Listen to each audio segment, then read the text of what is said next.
Underground secret lake पानी।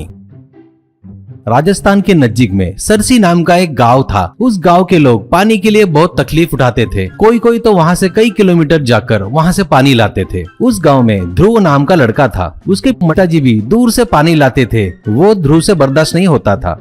एक दिन गांव के सभी लोगों को बुलाकर ध्रुव, देखिए अपन पानी के लिए कितनी तकलीफ उठा रहे हैं, ऐसे कब तक सहेंगे? ये ठीक नहीं है। दुनिया पूरी बदल चुकी है। अब हम लोग यहाँ से दूसरे गांव जाएंगे। ये सुनकर उस गांव का मुखिया, देखो बेटा, दूसरे गांव में जाना बसना मतलब तेरे मेरे बोलने से इतना आसान नहीं है। अपन चाहकर भी नहीं जा सकते। अपने गांव में नदी नहीं है, समझा क्या? ये रेगिस्तान जैसे गांव को हरा भरा रखने वाली एक अद्भुत नदी थी। पर अपने पूर्वजों के कुछ कामों की वजह से लोग गांव के बाहर जंगल में कुछ भूतों को मानकर उनके श्राप के कारण अपने को नदी नहीं है। उन्होंने जो पाप किया ना, उसकी वजह से वो नदी सूख गई। ध्रुव, क्या दादाजी क्या बोल रहे हो? भूतों की वजह से अपन ऐसी हो गई क्या? और नदी सूख गई है, ऐसे कैसे? मुखिया, बेटा, अपने गांव में जो नदी थी ना, उसको एक पौराणिक विशेषता थी। उस नदी में नहाने के लिए कहां कहां से लोग आते थे। महातपस्वी, बहुत संपन्न लोग भी आते थे। उनको अपने गाँव वाले बहुत इज्जतदारी से अच्छे से देखते थे। उसी समय में दो राक्षस अपने गाँव में आए और अपने कुछ लोगों को सोना चांदी देकर अपने तरफ कर लिए और उनसे तपस्वी और मुनीश्वरों को तकलीफ देने लगाए। ये बात उनको पता चली तो वो लोग अपने को श्राप देकर चले गए। उस श्राप की वजह से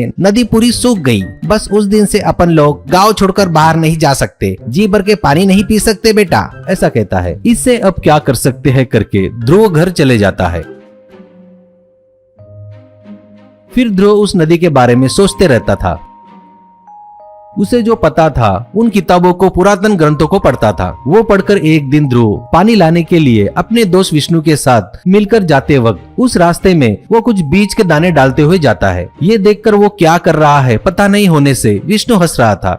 ऐसे ही कुछ दिनों बाद उसने जो बीज डाले थे उसमें से एक बीज को अंकुर निकला हुआ दिखाई देता है। बस वहाँ ध्रुव और विष्णु गड्ढा खोदने लग जाते हैं। वो लोग गड्ढा खोदते हैं तो वहाँ अंदर एक बहुत बड़ा होल रहता है। उससे वो लोग उसमें गिर जाते हैं।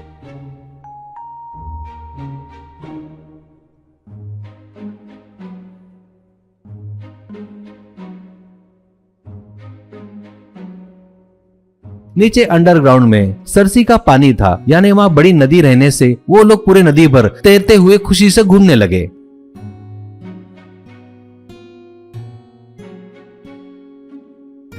अब विष्णु से ध्रुव, देखा क्या रे? अपने दादाजी ने जो बताए थे ना, वो नदी है, ये नीचे चली गई, सूख गई। बोल रहे थे ना ये वही नदी है रे। कितनी बढ़िया नदी है यार। अपने पूर्वजों ने जो गलती की है ना, उसकी वजह से छोटी सरसू बन गई है यार। ये अपने गांव के बीच तक है। अपने माँ लोगों की तकलीफ कम होना बोले तो अपन एक नाव बनाकर गाँव के बीच में रहने वालों को अपन पानी देंगे, ऐसा कहते हैं। इसके बाद वो दोनों नाव बनाते देखकर गाँव वाले आश्चर्य से देखते हैं। ऐसे कुछ दिनों में वो लोग नाव बनाकर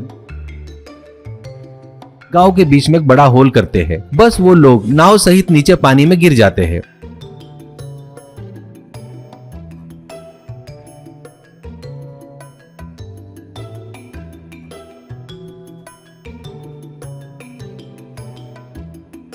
ये सब गांव वाले देखकर चौंक जाते हैं। गांव के बीच में पानी आया देखकर लोगों को भी बहुत खुशी होती है। उसके बाद ध्रुव गांव वाले को मटके और गुंडी लाने को कहता है।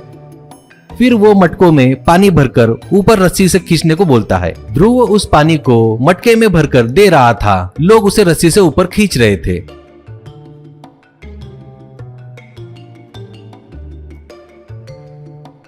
गांव वाले सभी लोग उस पानी को उस सरसू नदी की खोज किए, इसलिए ध्रुव और विष्णु की तारीफ करते हैं।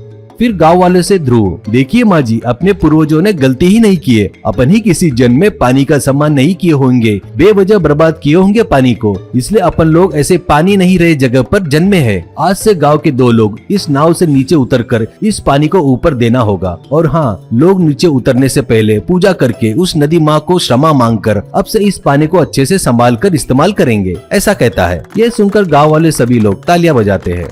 इससे रोज दो लोग नदी में उतरकर पूजा करके हमारी गलतियों को माफ कर दो करके क्षमा मांगकर गांव वालों को मटके में पानी भरकर देने लगे। ऐसे कुछ ही दिनों में ही गांव वाले सभी लोग नदी की आराधना करने से बड़े आश्चर्य से उनके घर के आगे नल में से पानी आना शुरू होता है। ये देखकर सभी लोग बहुत खुश होते हैं। सच में ध्रुव ने जो आइडिया सक्सेस होने से सबको पानी आने जैसा किया, ऐसा करने के लिए ध्रुव को धन्यवाद करते हैं।